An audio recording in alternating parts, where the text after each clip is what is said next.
demasiadas personas inteligentes, ingeniosas, creativas, lo que podamos decir, pero eso realmente, ¿qué diferencia a esas personas y mi mamá? Que esas personas deberían buscar solucionar los problemas de las personas, buscar estrategias para progresar en el futuro, y es justamente lo que busca este libro. Muchísimas gracias. Yolanda Fernández Martínez, que es arquitecta, investigadora y docente especializada en temáticas de desarrollo urbano y prospectiva. Es arquitecta y maestra en arquitectura por la Universidad Autónoma de Yucatán y doctora en arquitectura por la Universidad de Guanajuato, donde obtuvo una mención laureada. Actualmente realiza un postdoctorado en la Pontificia Universidad Católica de Paraná, en Curitiba, Brasil, desarrollando una propuesta teórico-metodológica para la discusión sobre escenarios urbanos plausibles. Cecilia Liotti es politóloga y periodista y consultora estratégica especializada en evaluación de políticas públicas, equidad e inclusión. Es doctora en proyectos en derechos humanos con una amplia experiencia asesorando a sectores públicos y privados en la toma de decisiones informadas y en el diseño de estrategias de alto impacto. Flor Mireya López Guerrero es geógrafa con sólida trayectoria académica y experiencia en investigación territorial aplicada a contextos urbanos. Es licenciada en Geografía por la Facultad de Filosofía y Letras de la UNAM, con estudios de maestría y doctorado en la misma institución. Actualmente es investigadora asociada C de tiempo completo en la Unidad Académica de Estudios Territoriales de Yucatán, adscrita al Instituto de Geografía de la UNAM. Yo les quiero comentar, antes de platicar algo del libro, de que cuando Yoli me invita a participar aquí como ponente en la presentación de su libro, estuve a punto de decirle que no, porque una razón muy sencilla: nos une una amistad de hace más de 25 años, siento un cariño y una amistad muy grande por ella y por su familia, y pensé que a lo mejor yo no iba a ser objetiva, que me iba a ganar la visceralidad, pero pues creo que sí la logré superar. Espero ser muy objetiva en esto que les voy a plantear ahora. Te agradezco mucho la referencia, y pues pasemos a comentar el libro Ciudades Futuras, Metáforas, Riesgos y Posibilidades en Tres Tiempos, motivo por el que todos estamos aquí reunidos. Considero muy relevante el hecho que este libro, que sin duda te engancha desde el título, surge desde dos principales premisas. La primera premisa: el libro surge como resultado de una capacitación, entendimiento y experimentación que yo le he tenido desde hace muchísimos años en el comportamiento de las ciudades y en desarrollar estrategias de visiones futuras, combinando las técnicas de comunicación, de storytelling y del maravilloso recurso lingüístico de las metáforas. Y la segunda premisa, que considero muy relevante por lo que surge este libro, es que es el resultado de un ejercicio académico que le ha permitido incorporar como asignatura optativa estas estrategias que detalla en el libro. Considero sin lugar a dudas que es uno de los libros que me ha roto muchos paradigmas. El tema de hablar o de referirse al futuro no es nuevo, viene desde tiempos de Heráclito y de Platón. Sin embargo, ante la característica actual de que los cambios se dan muy rápido, no podemos seguir planeando las ciudades como se planeaba literalmente desde el siglo pasado. Y ese fue el punto medular que le hace a Yoli meterse en este tema. Posibilidades en tres tiempos. Antes sobrevivía el más fuerte. Las cosas cambiaron, comenzó a sobrevivir el que se adaptaba al cambio y las cosas volvieron a cambiar. Ahora sobrevive el que se adapta al cambio más rápido. Y Yoli nos lo explica y nos lo demuestra muy fácilmente en este libro. Cobra especial relevancia la frase del arquitecto Frank Lloyd Wright, que me voy a permitir citarla de manera textual. El arquitecto debe de ser un profeta en el verdadero sentido del término. Si no puede ver al menos 10 años hacia adelante, no lo llamemos arquitecto. Frank Lloyd Wright. Otro tema que toma relevancia más que nunca es actuar con prospectiva. Jolie, en las 215 páginas del libro, menciona la palabra prospectiva 48 veces, refiriéndose a reflexiones prospectivas, a perspectiva estratégica, a herramientas prospectivas, a visión prospectiva, entre otras. Sabemos que es la disciplina que se encarga de estudiar el futuro para anticipar y prepararse a posibles cambios que se puedan aplicar en diversos sectores, como la economía, la política, la tecnología, la geopolítica, la seguridad y la defensa. Es una disciplina que existe desde mediados del siglo XX, siendo más precisos, a finales de la Segunda Guerra Mundial, y que ahora cobra mucha mayor relevancia, como Jolie nos lo comenta en el libro, justamente por esos cambios tan vertiginosos que estamos viviendo. Jolie nos lleva de la mano demostrando cómo hay temas que requieren de atención inmediata. Uno de ellos es que la ONU nos indica que para este año del 2025, 2/3 partes de la población del mundo ya vamos a vivir en ciudades. Y otro punto de atención inmediata es de que la pirámide de edades se está invirtiendo por dos razones muy sencillas. Cada vez vivimos más años y cada vez las personas tienen menos hijos.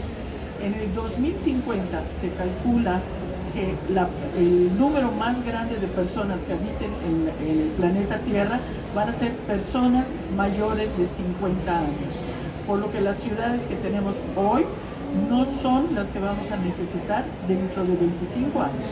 Y 25 años es un tris. Todo esto lo aborda Jolie de una manera genial.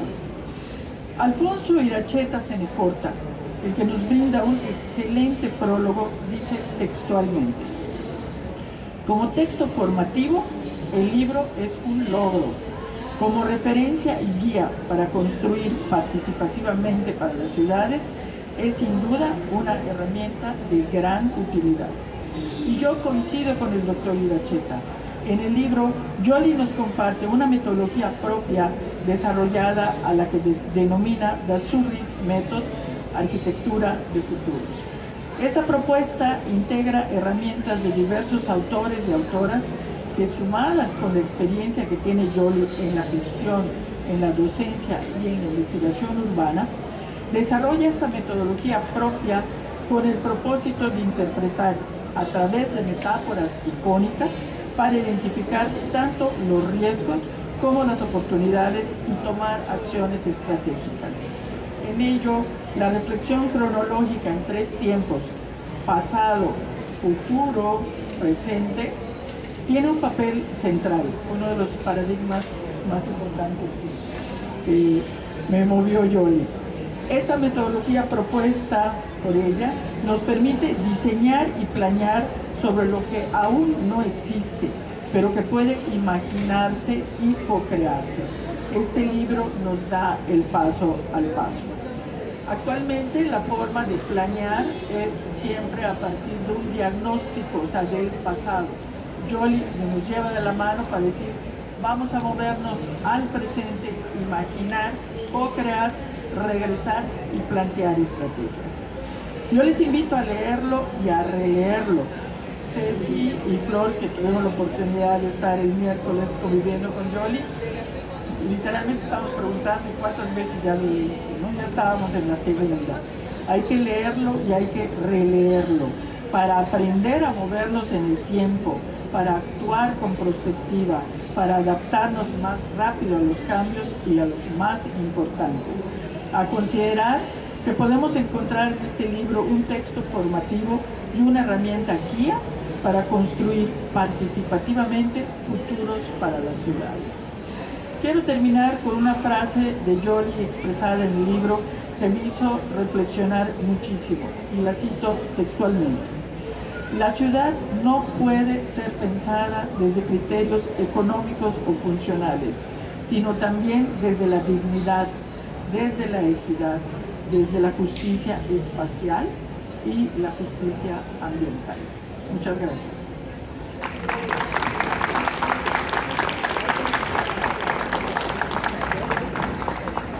Gracias a todos por estar aquí. Pues yo también quiero agradecer y me uno a las felicitaciones a la doctora Fernández porque pues ha sido un trabajo muy arduo, exhaustivo. Yo tengo más de un año de conocerla y todo este tiempo he conocido su trabajo. Gracias por la oportunidad. Yo quiero empezar diciendo que es un libro que desde el primer capítulo atrapa. Sin embargo, hay capítulos que impactan, ¿no? Y son los capítulos sobre todo que nos invitan a retomar toda esta metodología, que ese ejercicio que ha hecho la doctora Fernández ha sido impresionante, de aplicar todo este conocimiento teórico, filosófico a lo que es la ciudad de Mérida. Eso es un trabajo muy difícil y muy complejo de hacer, ¿no? Entonces, también el libro invita a plantearnos muchos cuestionamientos al respecto, pero esos cuestionamientos también nos llevan a muchas reflexiones, y tanto los cuestionamientos como las reflexiones pues nos invitan también a muchas provocaciones, ¿no? El libro es muy provocativo, pues porque tiene muchas aristas importantes que discutir al respecto desde diferentes disciplinas, como pues es mi caso, ¿no? Yo soy geógrafa y tenemos muchos aspectos afines con arquitectura. Sin embargo, yo no podría concatenar la arquitectura con la filosofía o con la teoría como lo hizo la doctora Fernández, lo cual me parece muy importante. Y yo decía, hay elementos, cuestionamientos, hay provocación, hay reflexiones, pero también grandes enseñanzas a las que me voy a referir al final. Entonces, bueno, es una propuesta metodológica para resolver problemas urbanos, ¿no? Ya al principio, ese principio es muy complicado porque pensemos nosotros en nuestra ciudad, cuáles son nuestros problemas y nuestras complicaciones y cuál es lo que podríamos nosotros proponer. Imagínense, cada ciudadano, está difícil. Ahora, desde los que gestionamos o nos encargamos de ordenar y de gestionar el territorio que ocupa la ciudad, pues es aún más complicado. Entonces, bueno, es una propuesta, insisto, que también significa un reto para muchos de nosotros. Como decía anteriormente, pues la doctora Fernández hace este ejercicio de plantear esa metodología y esa filosofía en Mérida, y entonces a mí me provoca, ¿no?, hacer también, contribuir, buscar elementos filosóficos y teóricos aplicables, que son lo que necesita el país y sobre todo esta ciudad que está en procesos muy acelerados. También es provocativo porque la autora empieza con una pregunta que puede ser muy simplista, pero a la vez muy complicada. ¿Qué pasaría si? ¿No? Entonces, como ustedes ven, el título son ciudades futuras. ¿Qué pasaría si? Ahí inmediatamente se da una clave a esa pregunta. Empezamos a planear y a diseñar. Pues es muy fácil plantear esa pregunta, pero le sigue planear y diseñar lo que aún no existe. Son ciudades futuras. Tenemos un pasado que en un momento fue un futuro, tenemos un presente que en un momento va a ser también un futuro. Entonces el presente que tenemos ahorita en las ciudades, las inmobiliarias, el agua, ¿cómo va a reflejar problemas urbanos en el futuro? Que ya los tenemos actualmente. Entonces, bueno, otro de los cuestionamientos que nos invita este libro es que esta pregunta de qué pasaría si, es que es una preocupación ya de muchos, no nada más de arquitectos, de teóricos, de filosóficos, sino ya de todos los que nos encargamos de esto, de gestionar el territorio, y entonces también invita a que a partir de esta pregunta de qué pasaría si, empecemos a plantear estas reflexiones. También otro cuestionamiento muy provocativo desde mi punto de vista fue que estudiemos la ciudad y el territorio por separado. Entonces, yo soy muy territorial y pues me preguntaba si la ciudad es un territorio y intentamos planear el futuro que ocupa el espacio de la ciudad, pues entonces veamos a la ciudad como lo es, un territorio, ¿no? Un territorio muy complejo. ¿Por qué? Pues bueno, la ciudad, ¿por qué es complejo? Porque la ciudad es donde se dan los mayores cambios, los cambios más radicales. Con respecto a la Ciudad de México, está teniendo cambios mucho más violentos, me atrevo a decir yo, en periodos de tiempo muy cortos que los que experimentó la Ciudad de México. Entonces, de estos cambios que están experimentando muy radicales, nosotros los podemos ver a simple vista: la infraestructura, la modernización, el primer periférico, el segundo periférico, ahora ya va a ser el periférico metropolitano, ¿no? Y entonces, ¿dónde o sobre dónde se ve ese periférico? Sobre la reserva del Ixtal, no en Cabo Norte, ¿no? Entonces empecemos a plantear estos aspectos. Entonces, bueno, esta modernización que se nota en la infraestructura está concentrada. ¿Dónde está la mayor parte de la infraestructura, la mejor infraestructura? En el centro de las ciudades. Y en las periferias que hay, son vacíos desprovistos de servicios. Ahí tenemos el agua, que falta en el sur, pero no en el norte de Mérida. Estoy hablando de Mérida.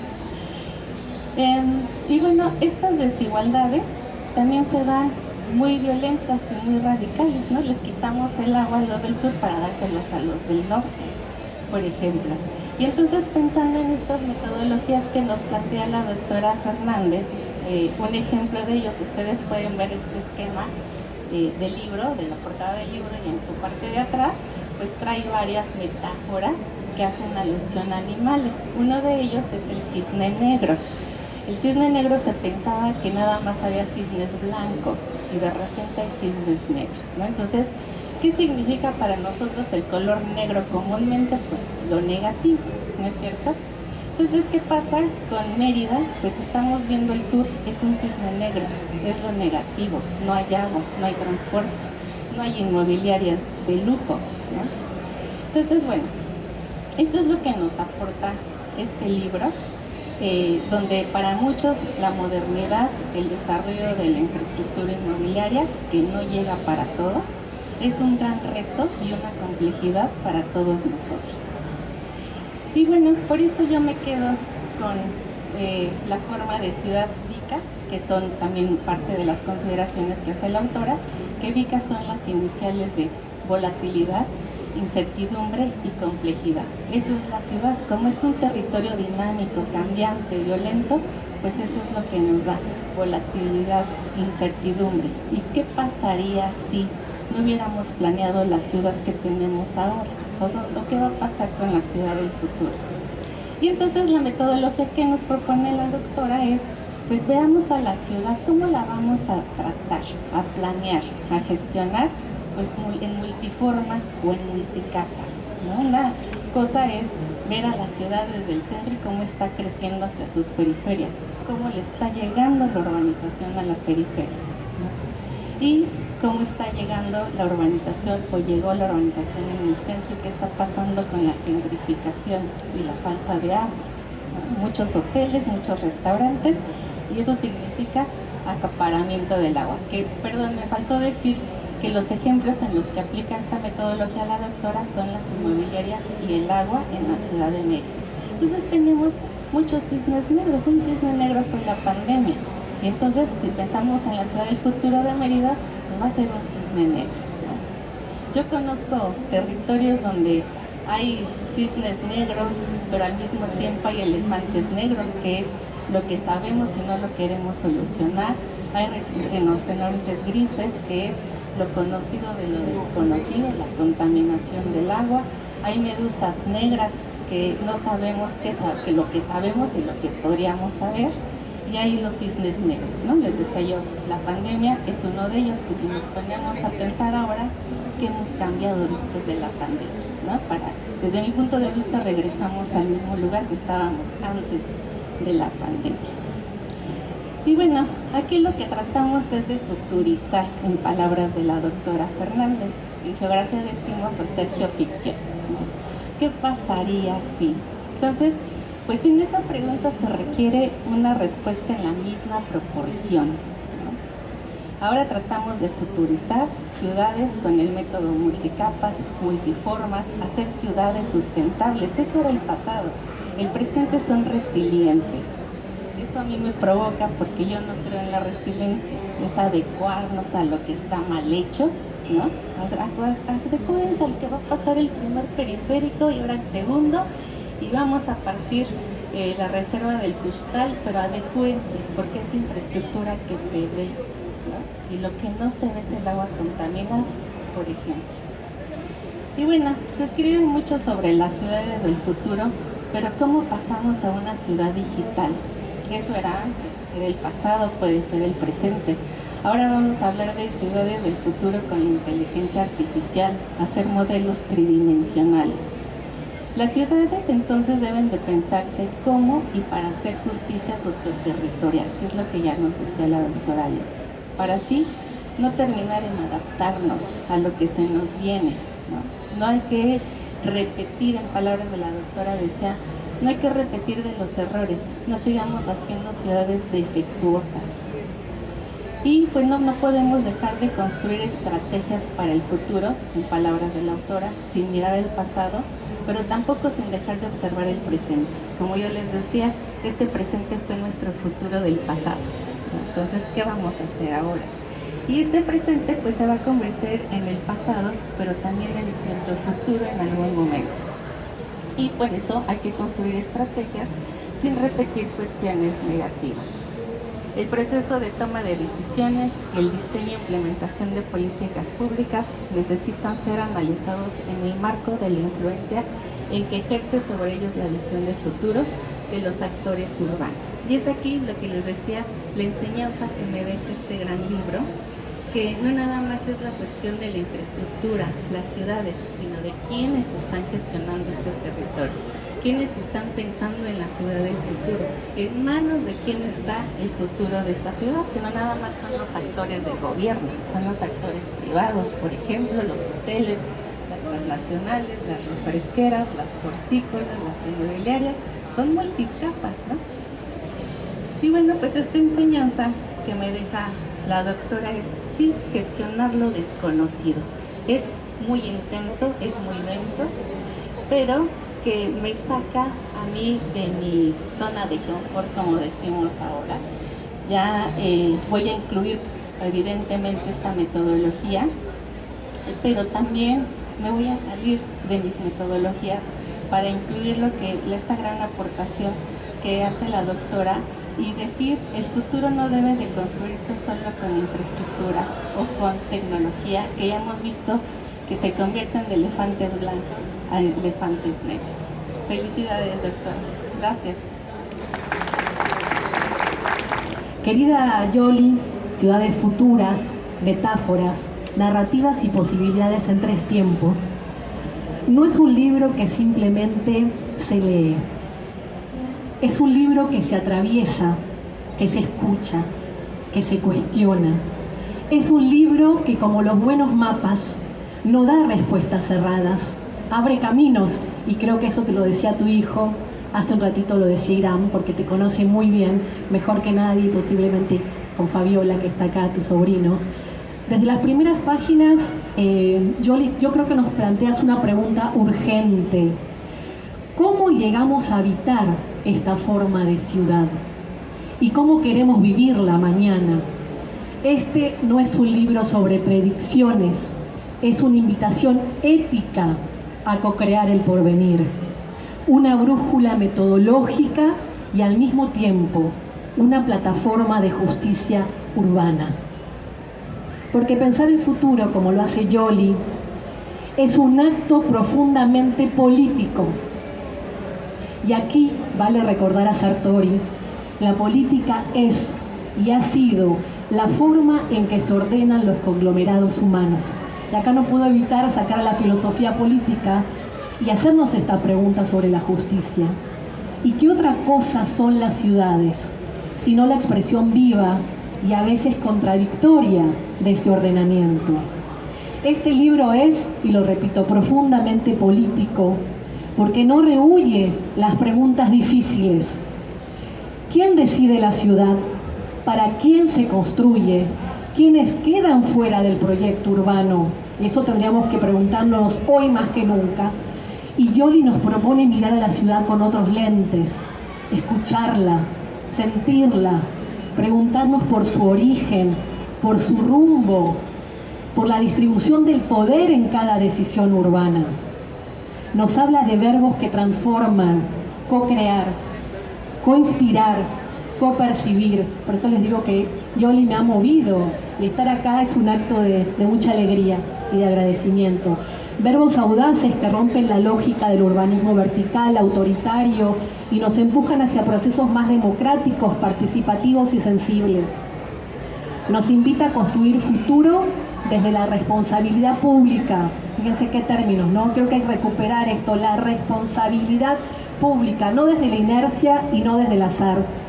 Nos invita a esto, nos lleva Yoli por senderos complejos pero apasionantes, la plusvalía urbana, la crisis del agua, la ciudad como derecho, y a través de sus metáforas, los cisnes negros, los elefantes, que muchas veces están ahí blancos, los rinocerontes grises, las medusas negras, nos alerta sobre esos riesgos que han estado siempre, pero que preferimos muchas veces no mirar, porque la omisión también es injusticia.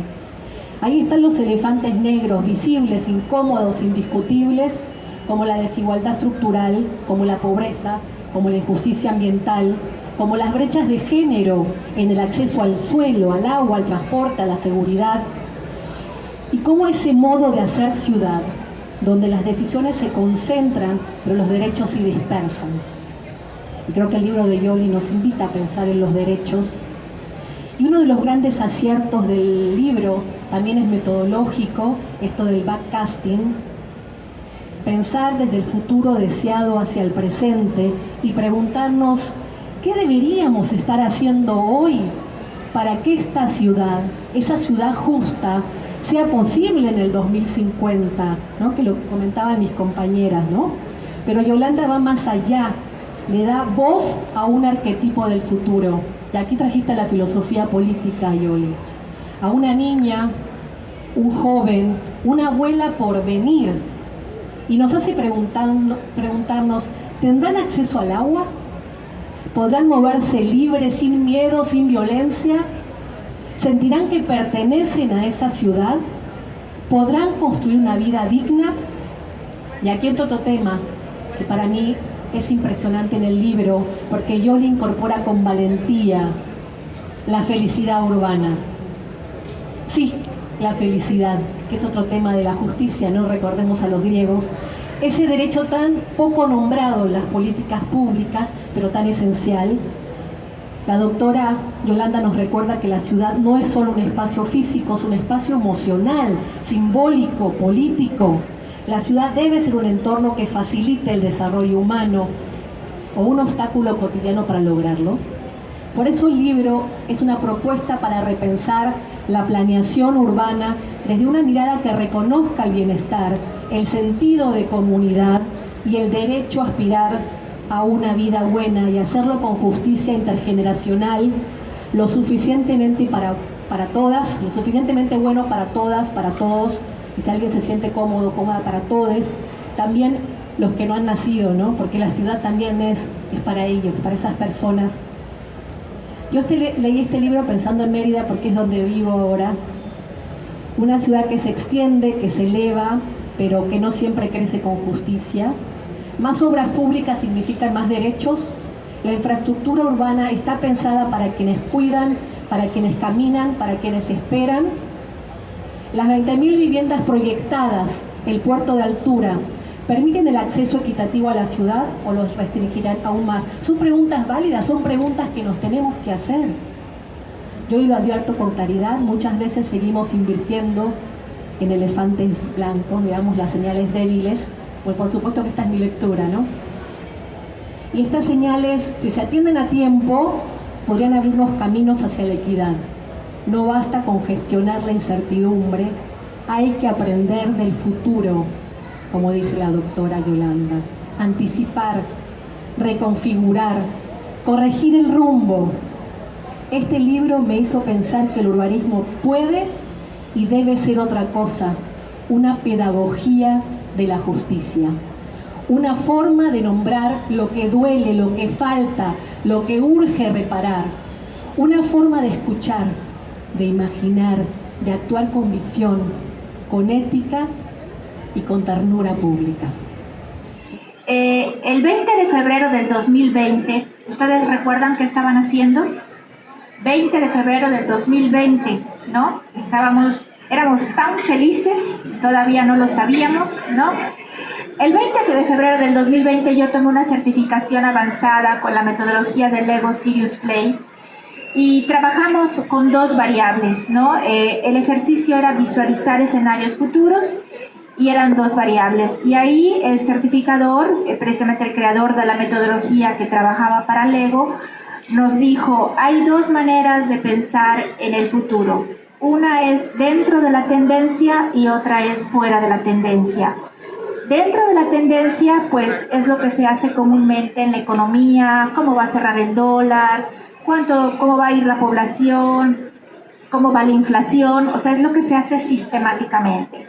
El desafío es pensar fuera de la tendencia, en aquello que no ha sucedido, el qué pasaría si, ¿no? Entonces, ese fue el ejercicio y las dos variables, habíamos 10 participantes de diferentes partes del mundo y ahí entre los 10 decidimos cuáles iban a ser las dos variables con las que íbamos a trabajar la visualización de futuros. Una fue el sargazo, porque precisamente en el 2019 la costa, ahora sí que de la Riviera Maya y todo, tuvo un desastre terrible en la parte ambiental que derivó en crisis turística, crisis económica, crisis de salud. Entonces, una variable era el sargazo. Y la otra variable era el coronavirus, eso que todavía estaba en China, ¿no? Estaba muy cerca de nosotros y no sabíamos qué iba a suceder. Y empezamos a hacernos preguntas. ¿Y qué pasaría si el virus muta? ¿Qué pasa si se vuelve pandemia? ¿Qué pasa si nos quedamos encerrados? ¿Qué pasa si no podemos viajar? ¿Qué va a pasar con el trabajo? Y de ahí se empezaron a tejer una serie de historias y empezamos a construir modelos tridimensionales con respecto a estos escenarios. Bueno, del 20 de febrero al 11 de marzo, cuando se declara finalmente la pandemia, y pues recordarán que un viernes 13 de marzo fue nuestro último día hábil, como conocimos, nos tocaba un puente y ya no regresamos. Entonces todo eso de qué pasaría si, pues yo ya lo había vivido. O sea, ya había construido los modelos, ya habíamos dado respuesta a qué podría suceder. Eso para mí fue muy, muy fuerte porque la pandemia no nos dio tiempo para adaptarnos. En un fin de semana cambiamos nuestras vidas, tuvimos que cambiar nuestra forma de pensar y las deficiencias de la ciudad salieron a flote. Muchas cosas que sabíamos que ahí estaban, pero no tomábamos en cuenta, se visibilizaron. El transporte, la movilidad, la vivienda, encerrados en nuestras casas. Y luego venía esa gran angustia, ¿y qué pasa si me quedo sin agua? En un momento en donde nos teníamos que lavar las manos cada 5 minutos por esta psicosis. Y precisamente en diciembre del 2020, en plena pandemia, sin vacunas, el agua empezó a cotizar en el mercado de futuros de la Bolsa de Valores de Wall Street por gente de California, ¿ok? Porque ellos empiezan a visualizar cuánto va a costar el agua en el futuro y va a ser el agua más cara del mundo, la de California. Y precisamente ahorita California, ustedes recordarán, a principios de año, tuvieron los incendios más catastróficos de la historia, ¿no? Entonces se empiezan a juntar las piezas y digo, a ver, espérate, estamos en pandemia, dependemos del agua. El agua empieza a cotizar en el mercado de futuros. Estos son señales, ¿no? Yo todavía no estaba muy metida en el tema, pero me pareció interesantísimo esa matriz con la que empezamos a trabajar con la metodología del Lego Serious Play, que eso me dio pie a seguir estudiando y diciendo, bueno, ¿qué es esto de la prospectiva y qué son los estudios de futuros? Los estudios de futuros no es nada nuevo y precisamente como han dicho mis compañeras, no se trata de predecir el futuro, porque el futuro no existe, el futuro lo co-creamos y tenemos que ser sumamente responsables para participar en este proceso. Y Eleonora Mazzini, que es la dama de los futuros de la década de los 60, ella le da un valor a la cultura maya, a la cultura egipcia, a los aztecas, porque dice, ellos fueron los estudios prehistóricos del futuro, ¿no?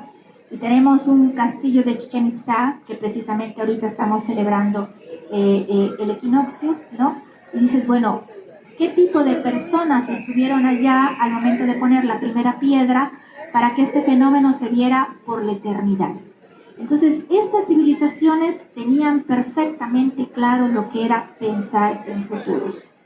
Pero la vida va cambiando a una velocidad tremenda, ¿no? Todavía hasta antes de la Revolución Industrial, nuestros tiempos eran los tiempos de la naturaleza, la cosecha, lo que nos diera la primavera, el verano y el otoño.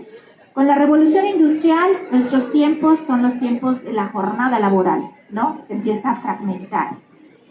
Con el Internet, en la década de los 90, ¿no? El Internet nos vino a cambiar otra vez, ¿no? O sea, ya tener correo electrónico, comunicación, aceleró procesos. Y la pandemia le vino a poner una velocidad impresionante a nuestras vidas. Entonces, todo esto, al momento de reflexionarlo, desde un posicionamiento, efectivamente, como dicen mis compañeras, o sea, filosófico, porque necesitamos tener un pensamiento filosófico y político para tomar postura en lo que nos toca vivir hoy en día. En una era de altísima velocidad, de inmediatez, de redes sociales, de tecnología, de comunicaciones intensas. Entonces, bueno, el mundo está cambiando y las ciudades tienen la capacidad de cambiar a esa velocidad. Evidentemente, no. No hay recursos, no hay preparación, los periodos de gobierno son muy cortitos, de 3 años.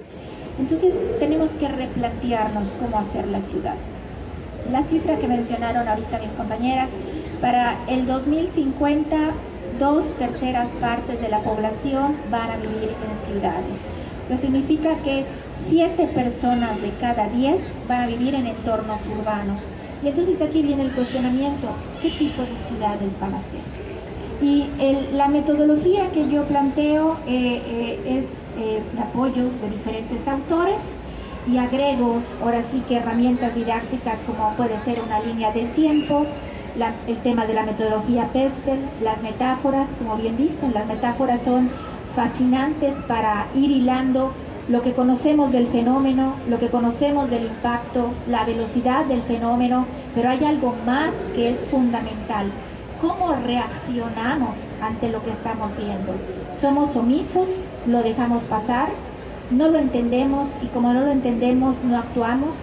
Y eso a lo mejor hace 2 siglos podría pasar desapercibido. Pero hoy en día no podemos ser omisos y no podemos dejar pasar que las cosas sucedan para que de repente digamos, es que yo nunca me imaginé que eso iba a pasar en la ciudad. No podemos permitir eso. En el ejercicio que yo hago a lo largo del libro, utilizo 2 variables únicamente. Una, la plusvalía, la alta plusvalía del norte de Mérida a partir de la vivienda vertical, y la otra variable es el agua, la reserva costal. Y a partir de esas 2 variables voy tejiendo, ¿no?, la metodología paso a paso para ir construyendo esos escenarios, ¿no?, a través de diferentes autores, y nos permite tener aproximadamente 12 posibilidades de futuros. Y le agrego algo que me parece interesante para darle sentido humano, la narrativa de ficción o lo que es el storytelling. El storytelling lo utilizan las empresas más exitosas del mundo, lo utilizan los políticos. Y si con el storytelling, cuando nos tomamos un refresco, sentimos que estamos con la familia, sentimos que estamos con los amigos, sentimos que es Navidad, que es el Día del Amor y de la Amistad, ¿por qué no podemos utilizar el storytelling para sentir lo que es la ciudad? Entonces, en esos escenarios de futuros, imaginamos al personaje que nos está hablando en primera persona sobre eso que está viviendo en ese futuro. Y nos tiene que dar un mensaje, y nos tiene que decir lo que siente, lo que le da tristeza, lo que percibe y sobre todo lo que recuerda. Cuando leemos, cuando escuchamos eso, y se los digo porque a partir de 7 ejercicios de asignaturas en la Facultad de Arquitectura, he escuchado a mis alumnos contar historias en primera persona de estos personajes del futuro. Es impresionante porque ahí decimos, ¿cómo le resuelvo yo el problema a esa niña, a esa abuelita que te está hablando de ese futuro en donde efectivamente no hay agua, no hay vivienda, hay carencias, ¿no? Entonces, ahora viene la parte técnica, la parte jurídica, la parte normativa, pensando que el 98% de lo que ocurre en la ciudad fue autorizado a través de un acto jurídico, a través de un reglamento de construcciones, a través de un programa de desarrollo urbano.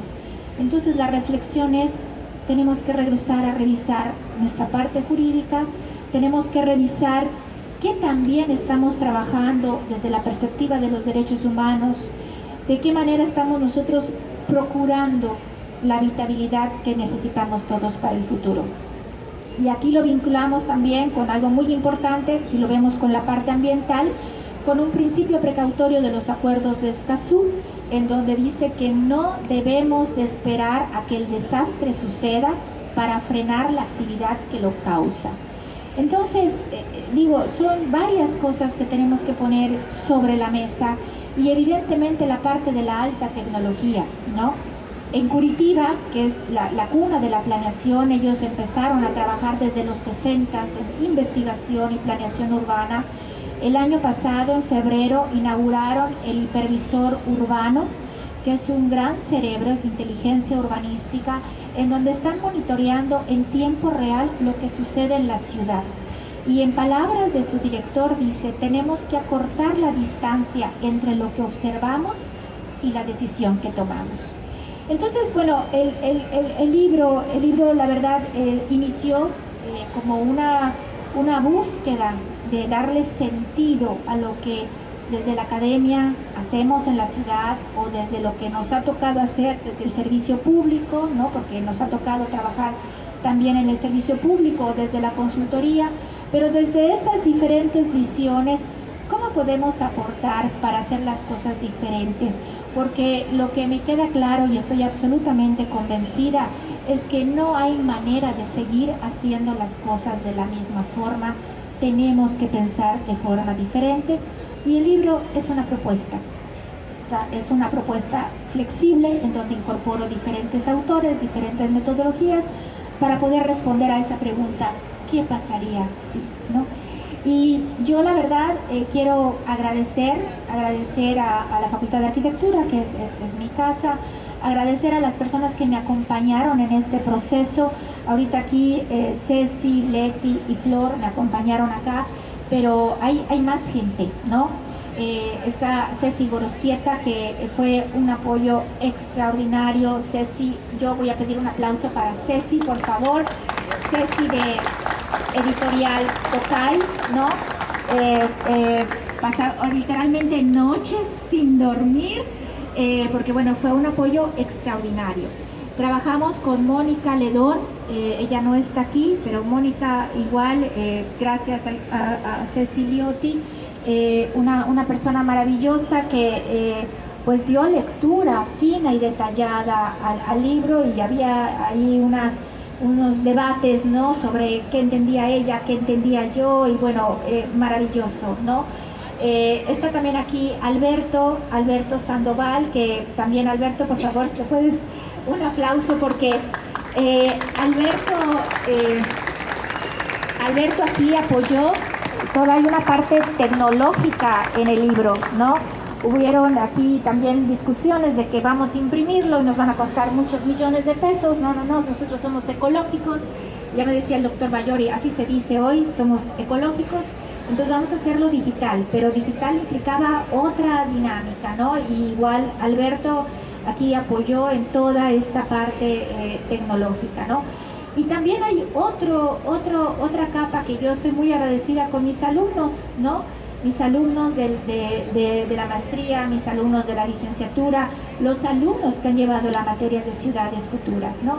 Que yo estoy convencida de que aquí hay algo fundamental, que es la educación y lo que es la alfabetización de futuros, porque precisamente el 2 de diciembre del 2022 la UNESCO declaró por primera vez el Día Mundial de Futuros, precisamente como respuesta a la pandemia y a todo lo que estamos viviendo. La UNESCO hace una invitación urgente a la alfabetización de futuros, en donde dice, tenemos que abrazar la incertidumbre, pero también las promesas del futuro. Y como le digo yo a mis alumnos, cada uno de nosotros somos promesas del futuro. O sea, no solo los jóvenes, no, todos tenemos que ser la promesa del futuro. ¿Y qué significa? Que todos tenemos una responsabilidad hoy más que nunca en poder transformar nuestros entornos, porque me da mucha tristeza decirlo, pero ya no hay tiempo. Ya no hay tiempo, y si vemos la tendencia de manera dramática, decir que para el 2050, dentro de 25 años, ya nos llevamos un cuarto de siglo, falta otro cuarto de siglo para que 2/3 partes de la población sean urbanas. Eso significa que los desafíos de las ciudades van a ser inconmensurables y necesitamos gente especialista, capacitada, que pueda dar respuesta a esos desafíos, pero que pueda poner en el centro a la parte humana. O sea, porque no vamos a ser ciudadanos, vamos a seguir siendo personas.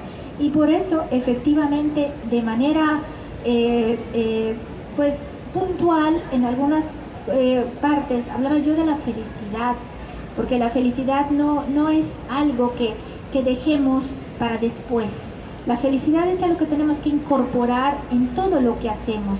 Y yo estoy convencida que la ciudad puede ser ese espacio para ser feliz, puede ser ese espacio para contribuir en la felicidad de las personas, o también puede ser ese gran obstáculo en donde no les permite desarrollarse en lo personal y en lo humano.